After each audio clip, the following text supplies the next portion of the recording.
Hello everyone. आज का जो हमारा चैप्टर है वो है लोकोमोशन एंड मूवमेंट।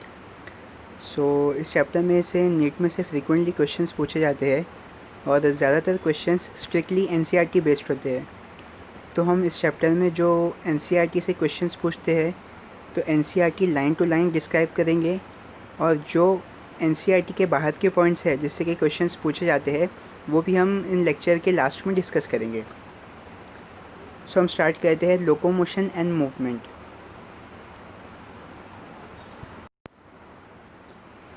अगर आपने इस चैनल को सब्सक्राइब नहीं किया है तो जल्दी से इस चैनल को सब्सक्राइब कीजिए और बेल आइकन दबा दीजिए ताकि आपको नोटिफिकेशन मिलती रहे। Movement is one of the significant features of living beings. जो हमारा मूवमेंट है वो लिविंग बींग्स का सिग्निफिकेंट फीचर्स है। इसका मतलब क्या हुआ कि जो सिंगल सेलुलर ऑर्गेनिज्म से लेकर मल्टी सेलुलर ऑर्गेनिज्म तक हम जिसकी भी बात करें, चाहे वो प्लांट हो, एनिमल हो, यूनिसेलुलर ऑर्गेनिज्म हो, मल्टी सेलुलर ऑर्गेनिज्म हो, वो लोकोमोशन करेगा। All the living organisms are able to change their location. तो मूवमेंट जो है तो हर कोई कर सकता है, सिंगल से लेकर मल्टी सेलुलर ऑर्गेनिजम्स तक। Animal and plant exhibit a wide range of movements, जिसमें एनिमल्स और प्लांट जो है तो अलग अलग तरीके के मूवमेंट कर सकते हैं। जैसे कि एक है streaming of protoplasm in the unicellular organisms like amoeba is a simple form of movement. तो जो अमीबा एक प्रोटोजोआन है, तो उसके अंदर जो मूवमेंट होता है वो कैसे होता है। अमीबा एक सिंगल सेलुलर ऑर्गेनिज्म होता है, तो अब इसके अंदर ऐसा तो है नहीं कि जो न्यूट्रिएंट्स विटामिन्स का जो मूवमेंट है वो एक सेल से दूसरे सेल होना चाहिए। नहीं, ऐसा तो है नहीं क्योंकि यूनिसेलुलर ऑर्गेनिज्म है। तो इसमें होता क्या है, जो प्रोटोप्लाज्म होता है, प्रोटोप्लाज्म यानी कि सेल वॉल माइनस सेल, जो हम सेल वॉल को निकाल देंगे तो जो बचता है उसको क्या बोलते हैं, प्रोटोप्लाज्म। तो जो इसका प्रोटोप्लाज्म होता है जिसके अंदर माइटोकॉन्ड्रिया, फिर गोल्गी, एसेंशियल इसके जो न्यूट्रिएंट्स होते हैं वो सब होते हैं, तो उसको हम प्रोटोप्लाज्म कहते हैं। तो इसके प्रोटोप्लाज्म में स्ट्रीमिंग होता है। स्ट्रीमिंग का मतलब क्या है, वॉशिंग मशीन में पानी डालने के बाद जिस तरह से वो घूमता है तो वैसे ही, लेकिन बहुत ही स्लो रेट पर, एकदम स्लोली इसका जो प्रोटोप्लाज्म होता है वो सेल के अंदर ही घूमता है। जिसकी वजह से होता क्या है, जो प्रोटोप्लाज्म में न्यूट्रिएंट्स, एसेंशियल विटामिन्स, मिनरल्स होते हैं वो हर एक सेल ऑर्गेनल यानी कि माइटोकॉन्ड्रिया, गोल्गी अपैरेटस, न्यूक्लियस तक पहुँचते हैं। Movement of cilia, flagella and tentacles are shown by many organisms. अब जो दूसरे ऑर्गेनिज्म रहते हैं तो सीलिया, फ्लैजिला और टेंटाकल्स से भी मोशन मूवमेंट करके बताते हैं। और जो सीलिया और फ्लैजिला है तो ये बच्चों को कन्फ्यूजन होता है कि ये है क्या चीज़। तो ये सेल मेम्ब्रेन की पूंछ जैसी आउटग्रोथ होती है। सेल मेम्ब्रेन से बाहर निकल के दुम जैसा स्ट्रक्चर बना देती है जिसको बोलते हैं सीलिया एंड फ्लैजिला। तो सीलिया और फ्लैजिला बहुत सारे ऑर्गेनिजम्स में मोशन मूवमेंट के लिए रिस्पॉन्सिबल है। जैसे कि सीलिया जो है तो हमारे इंटेस्टाइन में भी प्रेजेंट होता है, और जो स्पर्म है तो स्पर्म की जो टेल होती है is nothing but flagella. And tentacles are present in hydra. Hydra के जो टेंटाकल्स होते हैं तो वो उससे 4 टाइप की मूवमेंट करता है। ये भी क्वेश्चन पूछा जाता है कि टेंटाकल्स हाइड्रा किन किन चीज़ों के लिए यूज़ करता है। तो मैं आपको याद दिला दूँ, हाइड्रा अपने टेंटाकल्स को कैप्चरिंग यानी कि शिकार को पकड़ने के लिए, फिर एनकरेज यानी कि चिपक कर ज़मीन से, सबस्ट्रेट से रहने के लिए, फिर ऑफेंस हमला करने के लिए, एंड डिफेंस खुद का बचाव करने के लिए टेंटाकल्स को यूज़ करता है। Human beings can move limbs, jaws, eyelid, tongue. अब हम तो अलग अलग तरीक़े के मूवमेंट कर सकते हैं, जैसे कि हम अपने लिम्स यानी हाथ पैर को हिला सकते हैं, जॉज यानी जबड़ों को हिला सकते हैं, आँखों को बंद चालू कर सकते हैं, ज़ुबान को हिला सकते हैं। ये ह्यूमन बींग्स के मूवमेंट्स हैं। Some of the movement result in change in place और location. Such voluntary movements are called as the locomotion. तो अब कुछ मूवमेंट मतलब हरकत ऐसी होती है जो मूवमेंट से करने की हम एक जगह से दूसरी जगह पहुंच जाते हैं। तो ऐसे मूवमेंट जिनको करने की वजह से हम एक जगह से दूसरी जगह हमारी लोकेशन चेंज होती है उसको लोकोमोशन कहते हैं। तो ये लोकोमोशन जो है तो वॉलंटरी है। वॉलंटरी यानी जिसको हम खुद की विल पावर के अकॉर्डिंग कर सकते हैं। Examples are walking, running, climbing, flying, swimming are some of the locomotory movement, जैसे कि चलना, भागना, चढ़ना, उड़ना, ये लोकोमोटरी मूवमेंट्स है।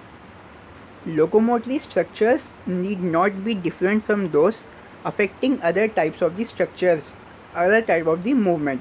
मतलब मूवमेंट करने के लिए जो ऑर्गन्स हमारे रिस्पॉन्सिबल है उन्हीं ऑर्गन से लोकोमोशन होगा। जैसे कि अब मैं मेरे हाथ को ऊपर नीचे हिलाऊंगा तो ये क्या है, एक टाइप का मूवमेंट है। मैं अपने पैर को हिलाऊंगा, ये एक टाइप का मूवमेंट है। लेकिन इन्हीं पैरों से मैं चलता हूँ, इन्हीं पैरों से मैं अपनी लोकेशन चेंज करता हूँ। तो मूवमेंट और लोकोमोशन ये मेरे पैरों से ही होता है, तो ये दोनों भी करेंगे। Examples are in paramecium cilia helps in the movement of food through cytopharynx and in locomotion as well. So अब जो पैरामेशियम होता है तो इसके अंदर छोटी छोटी सेल मेम्ब्रेन की आउटग्रोथ सीलिया होती है। तो सीलिया एक वेव की तरह, मतलब लहर की तरह हरकत करती है, जिससे कि पैरामेशियम मूव भी कर सकता है। और जो साइटोफेरिंक्स होता है सीलिया का, तो उसके अंदर साइटोफेरिंक्स माउथ के पास एक माउथ की एक ओपनिंग होती है जिससे वो खाना एंगल्फ करता है, निगलता है। तो उसमें भी सीलिया प्रेजेंट होती है जो कि मूवमेंट करती है, जिससे कि जो फूड होता है वो उसके फेरिंग्स में अंदर पेट में चला जाता है। तो ये दोनों काम करेंगी, मूवमेंट भी करेंगी, लोकोमोशन भी करेंगी। Another example is hydra. Hydra can use it's tentacles for capturing its prey and also use their for locomotion. जैसे कि अभी मैंने आपको बताया, जो टेंटाकल्स है हाइड्रा के, तो शिकार को पकड़ने के लिए भी यूज़ करेंगे और लोकोमोशन करने के लिए भी यूज़ करेंगे। We use limbs for change in body posture and locomotion as well. अब हम जो ह्यूमंस हैं तो हम लिम्स यूज़ करते हैं। लिम्स दो टाइप के होते हैं, four limbs and hind limbs. Four limbs मतलब हमारे हाथ, हाइंड लिम्स मतलब हमारे पैर। तो हम लोकोमोशन के लिए कौन से लिम्स यूज़ करते हैं? हाइंड लिम्स यूज़ करते हैं। The above observation suggest that movement and locomotion can not be studied separately. तो इसलिए हम लोकोमोशन और मूवमेंट को अलग अलग स्टडी नहीं कर सकते, क्योंकि ये एक ही ऑर्गन से होता है और मूवमेंट ही लोकोमोशन में तब्दील होता है। The two may be linked by stating that all locomotions are movement but all movements are not locomotion.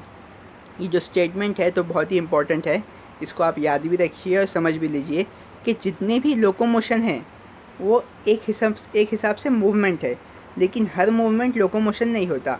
ये एग्जांपल लेके मैं समझाऊंगा कि मूवमेंट यानी हिलना, हरकत करना।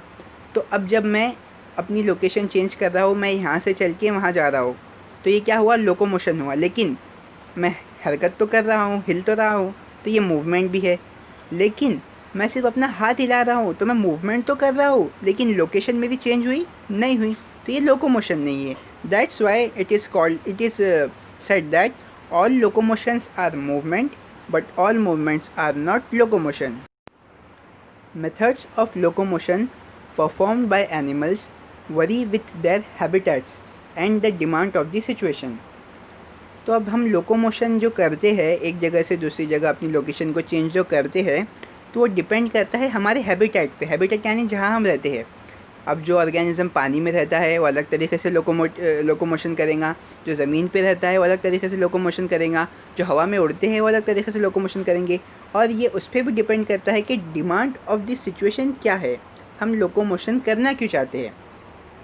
However locomotion is generally for search of food, shelter, mate, suitable breeding ground, favorable climatic condition और to escape from the enemies और प्रेडेटर्स। तो हम लोकोमोशन करते हैं खाना ढूंढने के लिए, एक अच्छा सा घर ढूंढने के लिए। ये मैं ह्यूमंस की बात नहीं कर रहा हूँ, जितने भी ऑर्गेनिजम्स है, घोड़ा, कुत्ता, गाय, गधा, बैल, शेर, तो ये किसके लिए? फूड सर्च करने के लिए। शेल्टर यानी कि अच्छा सा घर ढूंढने के लिए खुद के लिए। मेट अपना ब्रीडिंग पार्टनर जिसके साथ वो मेट बना सके उसको ढूंढने के लिए। सूटेबल ब्रीडिंग ग्राउंड्स के लिए जहाँ पे वो अपने आने वाली जनरेशन को एक्स को ले कर सकते हैं ताकि वो प्रोटेक्टेड रहे। सूटेबल ब्रीडिंग ग्राउंड्स मतलब ऐसी जगह जहाँ पे उनके यंग वन अच्छे से फल फूल सके। एंड फेवरेबल क्लाइमेटिक कंडीशन और to escape from the enemies. Favourable climatic condition मतलब अब जैसे ही साइबेरिया के अंदर टेम्परेचर बढ़ जाता है तो साइबेरियन क्रेन्स जो होती है तो भरतपुर में इंडिया में आ जाती है हज़ारों मील का सफ़र तय करके। क्यों? क्योंकि एक सूटेबल क्लाइमेटिक कंडीशन के लिए। और टू एस्केप फ्रॉम एनिमीज और प्रेडेटर्स। जैसे कि हिरन भाग रही है, लोकोमोशन कर रही है, क्यों? क्योंकि पीछे शेर पड़ा है, उसको अपनी जान बचानी है इसलिए। Types of the movement. Cell of the human body exhibit 3 main types of the movement, namely amoeboid movement, ciliary movement and muscular movement. तो अब ह्यूमंस के अंदर 3 टाइप के मूवमेंट्स पॉसिबल हैं। इसके अंदर मैं एक पॉइंट ऐड करना चाहूँगा कि हम में फ्लैजिलेटरी मूवमेंट भी होता है, जो कि एनसीईआरटी में दिया नहीं है, लेकिन दिया है, लेकिन इसके ऊपर क्वेश्चंस आते हैं और ये आगे दिया हुआ है, लेकिन इसको यही देना चाहिए था कि हमारे अंदर अमीबॉइड मूवमेंट होता है, सिलियरी मूवमेंट होता है, मस्कुलर मूवमेंट होता है, फ्लैजिलेटरी मूवमेंट होता है। अब मस्कुलर मूवमेंट तो हम बोलेंगे कि चलना फिरना, टंग जो हमारी मस्कुलर ऑर्गन है उससे बात करना, ये सब क्या है? मूवमेंट है, मोशन है। लेकिन फ्लैजिलेटरी, सिलियरी और अमीबॉइड कैसे होता है, ये हम आगे डिस्कस करेंगे। तो सबसे पहले है amoeboidic movement. Some specialised cells in our body like macrophages, leucocyte in the blood exhibit amoeboidic movement. तो जो हमारी बॉडी के अंदर ल्यूकोसाइट्स है और मैक्रोफेजेस है, ल्यूकोसाइट्स यानी WBCs और मैक्रोफेजेस जो है हमारी बॉडी के अंदर अमीबॉइडिक मूवमेंट बताते हैं। It is affected by pseudopodia formed by streaming of the protoplasm as in amoeba. तो ये अमीबॉइडिक मूवमेंट होता कैसे है? जो मैक्रोफेजेस और ल्यूकोसाइट है तो ये रफली रेगुलर शेप के होते हैं, इरेगुलर शेप के। तो ये क्या करते हैं? साइटोप्लाज्म से अपनी सेल मेम्ब्रेन को पुश करते हैं, जिससे कैसे आउटग्रोथ निकल जाती है। जो आप बलून फुलाते हैं उसको दबाते हैं तो कैसे आउटग्रोथ निकल जाती है, वैसे इनमें आउटग्रोथ्स निकल जाती है। तो ये फॉल्स फीट बन जाते हैं, मतलब इनके नकली पैर बन जाते हैं, जिनको क्या कहते हैं? सूडोपोडिया और फॉल्स फीट। तो ये फिर इससे अपना मूवमेंट करते हैं। Cytoskeletal elements like microfilaments are also involve in the amoeboidic movement. तो जो माइक्रोफिलामेंट्स होते हैं, जो कि कई बैक्टीरियाज में प्रेजेंट होते हैं, जिसकी अरेंजमेंट आने वाले चैप्टर्स में दी हुई है, जिसको मैं एक्सप्लेन करूँगा। तो माइक्रोफिलामेंट्स के ज़रिए भी, जो कि साइटोस्केलेटल एलिमेंट्स है, साइटोस्केलेटल यानी कि सेल का स्केलेटल सिस्टम, साइटोस्केलेटल यानी जो सेल का स्केलेटल सिस्टम होता है, जैसे कि हमारे बॉडी का स्केलेटल सिस्टम है, वैसे सेल के अंदर भी कुछ हार्ड पार्ट होता है जो कि इसके स्ट्रक्चर को वैसे ही रखने में मदद करता है। तो माइक्रोफिलामेंट्स भी जो है तो मूवमेंट में मदद करेंगे। अब है next, ciliary movement occurs in our internal tubular organs which are lined by the ciliated epithelium. तो अब सिलियरी मूवमेंट हमारी बॉडी के अंदर कहाँ पे होगा? जो हमारे इंटेस्टाइन है, हमारा स्टमक है, हमारी जो फीमेल्स के अंदर जो फेलोपियन ट्यूब होती है, तो ये इसके अंदर जो सेल होते हैं तो कौन से? सीलिएटेड एपिथेलियम होती है, जिसके अंदर सीलिया प्रेजेंट होता है, तो वो सीलियरी मूवमेंट करेंगे। The coordinated movement of cilia in the trachea helps in removing dust particles and some foreign substances inhaled along the atmospheric air. तो हमारे ट्रैकिया के अंदर जो सीलियरी एपिथेलियम होते हैं, जिसको सीलिया प्रेजेंट होते हैं, तो किस में मदद करते हैं? डस्ट पार्टिकल्स को बाहर निकालने में। जब हम खांसते हैं, छींकते हैं, तो एक ही होता है क्योंकि कोई डस्ट पार्टिकल हमारे अंदर चला जाता है, जिससे हमारा थ्रोट वापस निकाल के फेंक देता है। किसकी मदद से? सीलिया की मदद से। और ये बात क्वेश्चन इसके ऊपर कई बार पूछा जाता है कि 2.5 माइक्रोमीटर से अगर बड़ा पार्टिकल होगा तो हमारे नेज़ल पैसेज के अंदर ही वो ट्रैप हो जाएगा, हमारे थ्रोट तक, लंग्स तक नहीं पहुंच पाएगा। लेकिन अगर पार्टिकल जो है उसका साइज़ 2.5 माइक्रोमीटर से कम है, वो उससे छोटा है, तो वो हमारे लंग्स तक और ट्रैकिया तक पहुंच सकता है। पासिंग ऑफ ओवा through female reproductive tract is also facilitated bye ciliary movement. अब जो ओवरीज के अंदर ओवम यानी एग बनता है फीमेल्स में, तो वो उसको एम्पुला, फिर स्टमस, फिर एम्पुला स्टमिक जंक्शन, फिर उसके बाद यूटेरस तक लाना होता है। तो ये जो काम होता है तो ये भी होता है बाय सीलिया। अब मूवमेंट बाय मसल्स देखते हैं। Movement of our limbs, jaws, tongues require muscular movement. तो जो हमारा मूवमेंट होता है, चलना फिरना, उठना, खाना चबाना, बात करना, तो ये किसके ज़रिए होता है? मसल्स के ज़रिए। The contractile property of muscle are effectively used for locomotion and other movements by human beings and majority of the multicellular organism. तो ये जो हम मोशन करते हैं लोकोमोशन मसल्स के ज़रिए, तो ये किसकी मसल्स की कौन सी प्रॉपर्टी की वजह से होता है? कॉन्ट्रैक्टाइल प्रॉपर्टी, यानी कि हमारी मसल्स को हम कॉन्ट्रैक्ट कर सकते हैं, हमारी मसल्स सिकुड़ सकती है फिर बाद में फैल सकती है। ये हमारी मसल्स की कॉन्ट्रैक्टाइल प्रॉपर्टी है, जिसकी वजह से हम और बहुत सारे मल्टी सेलुलर ऑर्गेनिजम्स जैसे कि गाय, बैल, बकरी, शेर, चीता हम मूवमेंट कर सकते हैं। Locomotion requires a perfect coordinated activity of muscular, skeletal and neural system. तो अब लोकोमोशन के लिए 3 चीज़ों का कोऑर्डिनेटेड यानी कि एकदम अच्छे से तालमेल से काम करना ज़रूरी होता है। मसल्स यानी हमारी मसल्स, स्केलेटल यानी हमारी हड्डियाँ, और न्यूरल सिस्टम यानी कि जो हमारा ब्रेन सिग्नल्स देता है, हमारा ब्रेन सिग्नल देगा तभी हमारी मसल्स कोऑर्डिनेटली यानी कि ताल से ताल मिला के मूव करेंगी। In this chapter you will learn about the types of the muscles, their structure, mechanism and contractile important aspect of the skeletal muscles. अब है muscles. You have studied in the chapter 8 the cilia and the flagella are the outgrowth of the cell membrane. जैसा कि मैंने ऊपर बताया कि cilia और flagella होता क्या है? सेल मेम्ब्रेन की outgrowth होती है। Flagellar movement helps in swimming of the spermatozoa or sperm, maintenance of the water canal system in sponges and locomotion of protozoans like Euglena. तो फ्लैजिला किन किन में, इसके ऊपर भी क्वेश्चंस पूछे जाते हैं कि फ्लैजिला किन किन में मोशन के लिए मदद करेगा। तो बहुत से बच्चे कन्फ्यूज हो जाते हैं कि ह्यूमंस के अंदर फ्लैजिला का क्या काम, लेकिन जो ह्यूमंस का हमारा स्पर्म होता है और स्पर्मेटोजोआ भी कहते हैं, तो इसकी जो टेल होती है इज़ नथिंग बट फ्लैजिला, जो कि मूवमेंट में मदद करेंगी। अब बारी आती है स्पॉन्जेस की। तो स्पॉन्जेस की जो इनसाइड अंदर की कैविटी होती है, हॉलो कैविटी, उसके अंदर कॉलर सेल्स होते हैं जिनके अंदर फ्लैजिला प्रेजेंट होता है। तो ये क्या करते हैं, एक ताल से एक तरफ मतलब एक ताल से फ्लैजिला जो होते हैं तो मोशन करते हैं, जिससे कि पानी अंदर आता है और फिर ऑस्किलम से बाहर जाता है, जिससे कि फिर ये फूड को कैप्चर कर सकते हैं, फूड इनके अंदर ठहर जाता है। And in locomotion of protozoans like Euglena. अब यूग्लिना जो है तो यूनिसेलुलर ऑर्गेनिज्म है, एंड ये पॉइंट याद रखने की ज़रूरत है कि यूग्लिना डुअल ऑर्गेनिज्म है, मतलब ये ऑटोट्रॉपिक भी है, हेटेरोट्रॉपिक भी है। मतलब अगर सनलाइट आएंगी, इसके ऊपर सनलाइट पड़ेंगी तो ये प्लांट्स की जैसे खुद का फूड खुद बनाएगा, ऑटोट्रॉपिक। लेकिन जब सनलाइट नहीं होगी तो ये हेटेरोट्रॉपिक्स की तरह दूसरे ऑर्गेनिज्म को खाएगा, दूसरे ऑर्गेनिज्म पर डिपेंडेंट रहेगा, यानी हेटेरोट्रॉपिक। तो यूग्लिना डुअल ऑर्गेनिज्म है जो कि मूव करता है through flagella. Muscles is a specialised tissue of mesodermal origin. इसके ऊपर फ्रिक्वेंटली क्वेश्चंस पूछे जाते हैं कि मसल्स का ओरिजिन क्या है। तो हमारी मसल्स मेसोडर्मल है, यानी कि 3 जर्म लेयर होती है, एक्टोडर्म, एंडोडर्म, मेसोडर्म। तो हमारी जो मसल है तो मेसोडर्म से बनी हुई है। About 40 to 50% of the body weight of adult human contributed by the muscles.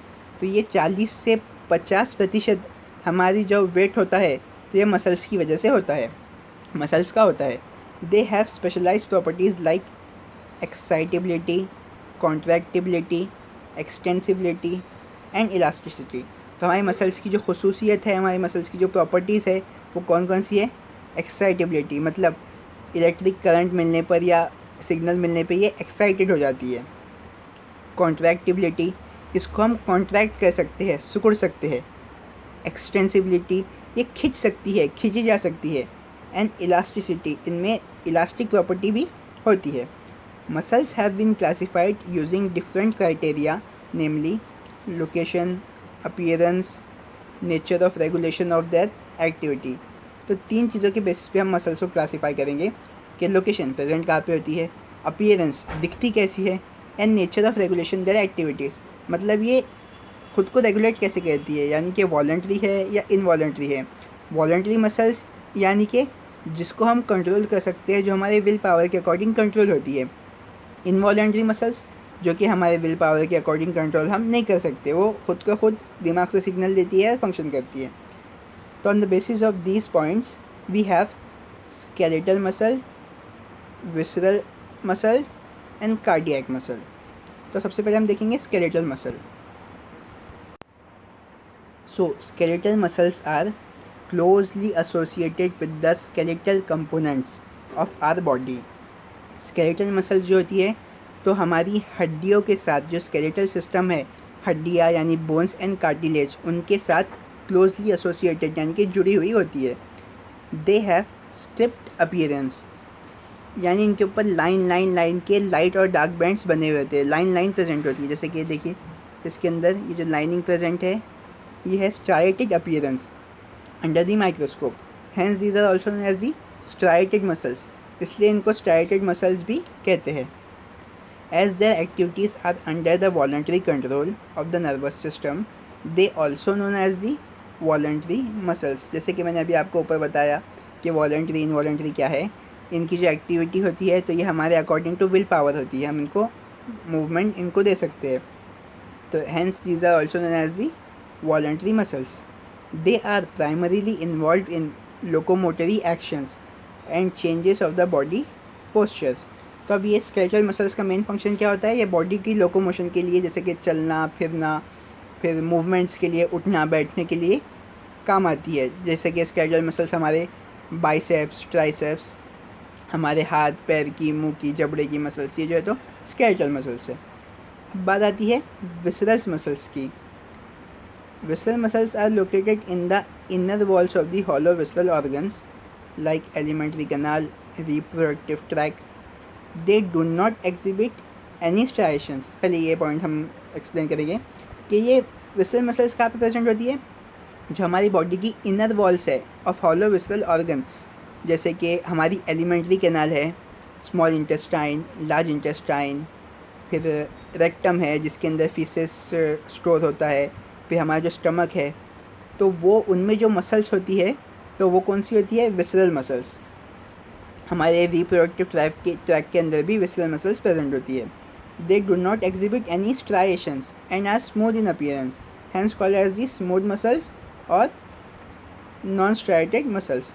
तो ये जो मसल्स होती है तो इनके अंदर क्या है, स्ट्राइएशंस, ये जो लाइनिंग प्रेजेंट थी वो यहाँ पे आपको दिखाई दे रही है क्या, नहीं.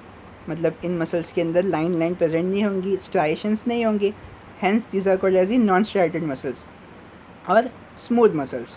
There activities are not under the voluntary control of the nervous system and therefore known as the involuntary muscles. अब ये जो मसल्स है तो इनको हरकत करना हमारे विल पावर के अकॉर्डिंग नहीं है. मतलब मैं हाथ पैर को तो हिला सकता हूँ अपने विल पावर के अकॉर्डिंग, लेकिन अपना जो स्टमक है अंदर उसको हिला सकता हूँ नहीं, एलिमेंट्री कैनाल को हिला सकता हूँ नहीं. तो ये जो है तो इनवॉलंटरी है, हम इसको अपने विल पावर के अकॉर्डिंग मोशन नहीं दे सकते. Therefore also known as the involuntary muscles.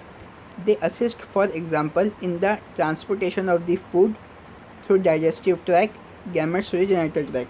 तो अब ये किन चीज़ों में मदद करती है, ये ट्रांसपोर्टेशन ऑफ द फूड हमारे इसोफेगस से स्टमक, स्टमक से स्मॉल इंटेस्टाइन, स्मॉल इंटेस्टाइन से लार्ज इंटेस्टाइन, फिर रेक्टम, फिर एनस से बाहर. ये जो खाने का मूवमेंट होता है, मोशन होता है, तो ये किसके ज़रिए होता है, विसरल मसल्स के ज़रिए.